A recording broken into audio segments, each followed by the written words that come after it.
everyone, it's me, Harri the Chatterbox, and I am so glad that you are here for this new series of reviews. I know I've been gone, I've been missing, I missed you guys. Um, so, um, yeah, you know what we're here for. We're here to talk about Pose Season 3. I'm excited, y'all. I'm so excited. So, without further ado, girl, let's get into the review, girl.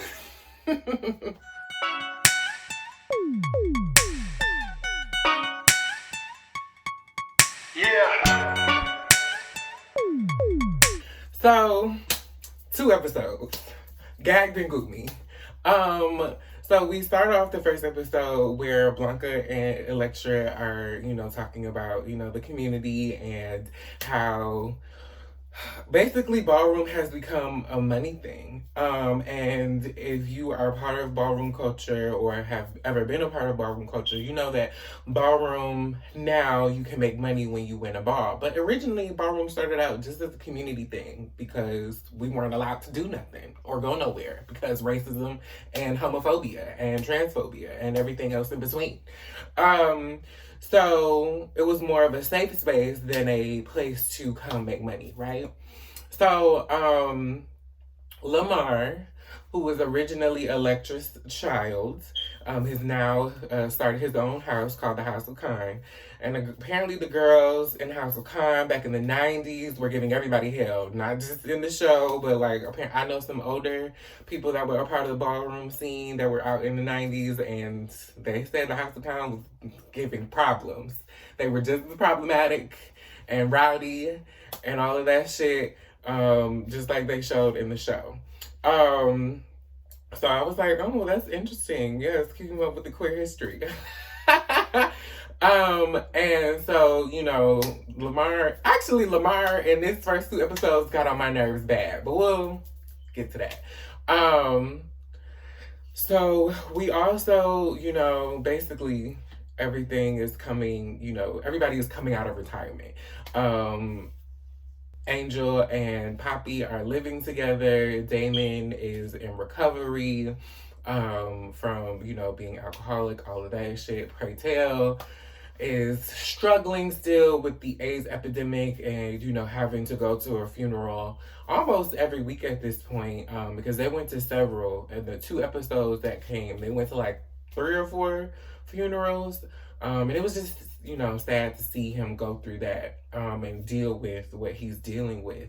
Ricky is still auditioning and, trying to become, this A-list dancer out here for the girls.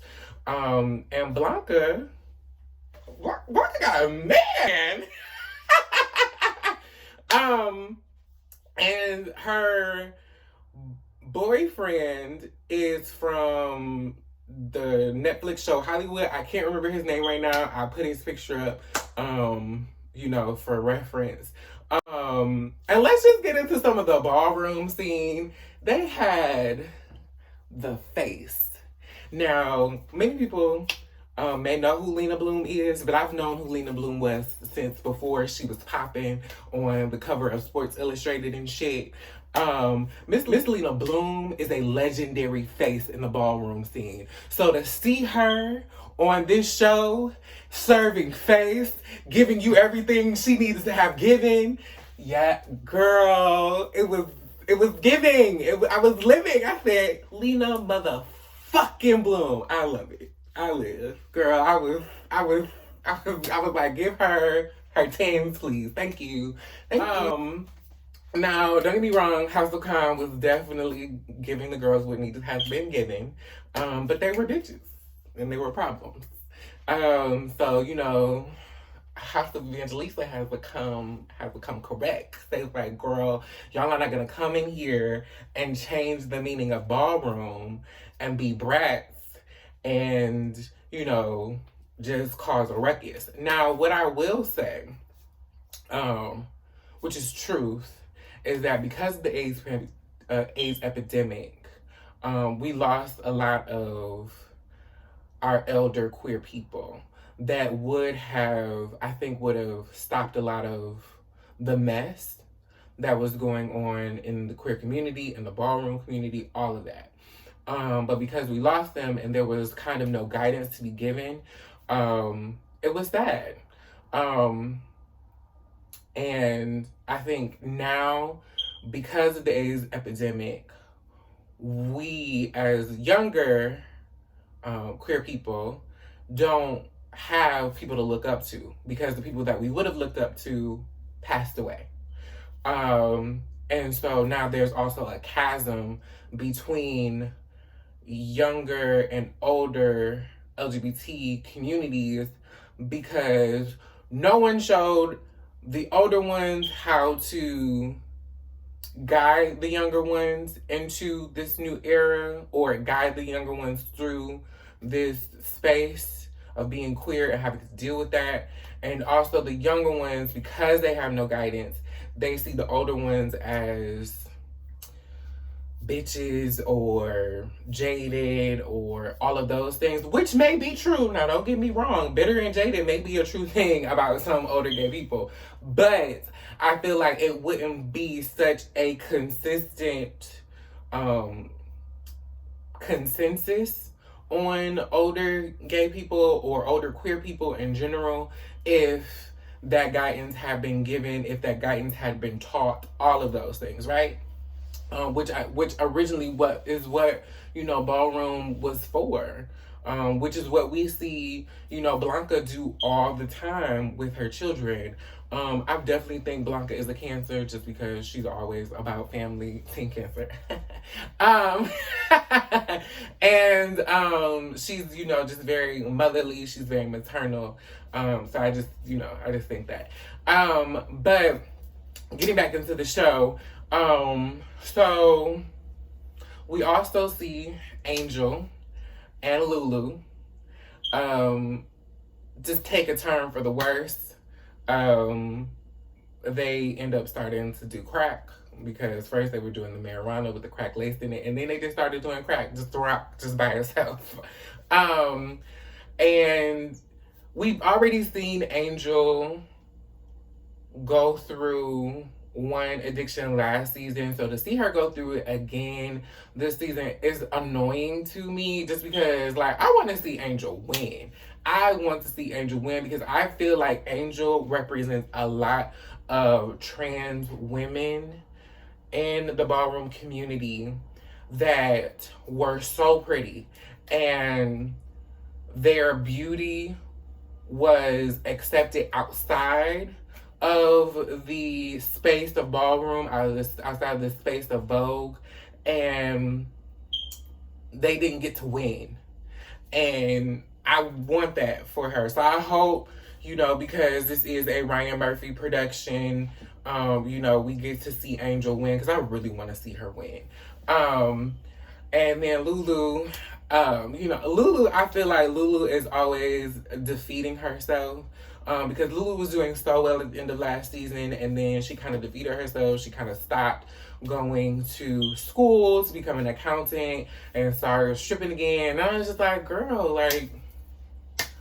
then we had this talk with Candy at the funeral, they all had us all Buddha fuck who and crying.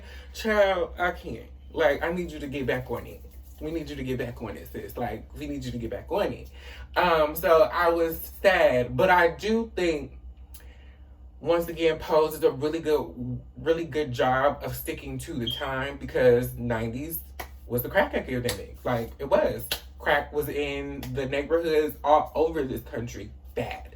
So I feel like this is something that we do have to talk about. Also, addiction itself, just with this whole season, in the first 2 episodes, dealing with Praytel and his, alcoholism, and Lulu and Angel dealing with crack addiction and having addictive personalities or addictive behaviors. I think it's truth to power, because so much of this was going on in the queer community, or not just in the queer community, but just in Black communities in general. So kudos.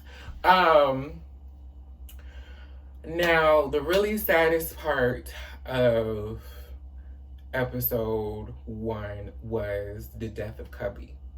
If you remember Cubby was a beautiful, Latino boy. You know, he walked face and sex siren. Living. Baby was gorgeous. So to see him in this way was really fucking sad. Like it brought a tear to my eye. And it was really heartbreaking because you see the seriousness of what the HIV and AIDS pandemic was back then. It was truly scary. Just like COVID is truly scary for a lot of us. That's what AIDS was. And even though we have all of this, you know, all of this medication and education about HIV and AIDS now, it's still scary for a lot of us. And y'all still need to protect yourselves. It's like, it's still a thing. It's still a thing. It's still low-key an epidemic. Use condoms, period.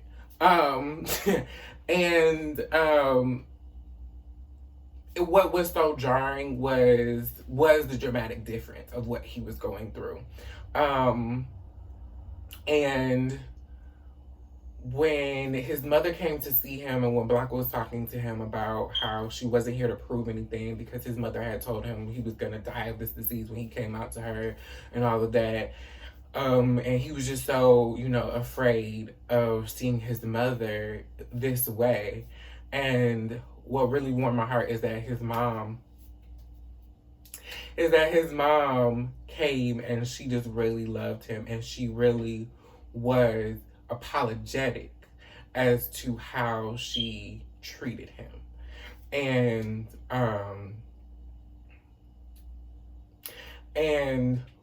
when Electra told her that, you know, we understand and we're not blaming you for how you went about it because nobody's out here teaching nobody's out here teaching their parents how to love their queer children. I'm not gonna cry. But it just was like it was very real for me in a real way because I don't talk to my parents. So, and a lot of it has to do with me being gay and me being queer. And so for that to have transpired and for, you know, to see the change of heart, even though the change of heart was quite frankly very late, but to see it anyway, it teaches people tolerance, it teaches people acceptance, it teaches people that just because you're dealing with this or just because you don't understand something does not mean that you need to demonize or vilify or disown your children. Because at the end of the day, they're still your child. And at the end of the day, they can still go through something and you still need to be there and it may be too late. So yes, it's a lot for me. But at the end of that episode, because that was episode 1, at the end of that episode, you know, Blanca had been telling Lamar to come see Cubby. And Lamar has just been up his own ass because, you know, he's, you know, has this house and, you know, he's, you know, living the dream that, you know, he didn't come see Cubby and he didn't give a fuck, honestly. And Cubby, by the time he had come to see Cubby had already gone. And I was so busy. I was just too busy building a house and Cubby, you know, wasn't making the cut. And, Paytech was like, bitch, cause he was sick, you stupid motherfucker. Like, it's wild. Like, how you just, like, throw away your brother because he wasn't cutting it to be in some funky ass house. Like, don't nobody give a fuck about that shit. And so while Lamar ends up having his moment, it was kind of too late, and it was kind of like, girl, because of your own dreams or delusions of grandeur, you left your loved one in the lurch and let them die alone. Which he didn't, but in the way, if you were just so close to this person, if y'all were just such, you know, thick as thieves at one point, why would you ever let them be sick the way they were sick and not come see them at all and not care until it was just almost too late. And so, you know, House of Electra officially came, or House of Evangelista officially came out of retirement for Cubby. And they ate House of Khan up. Period. And Lamar was sick. And girl, we don't care. I've got a deeper love, a deeper love, a deeper love inside. Pride, a deeper love, pride, a deeper love. It's the power that gives you the strength to survive. Pride, a deeper love.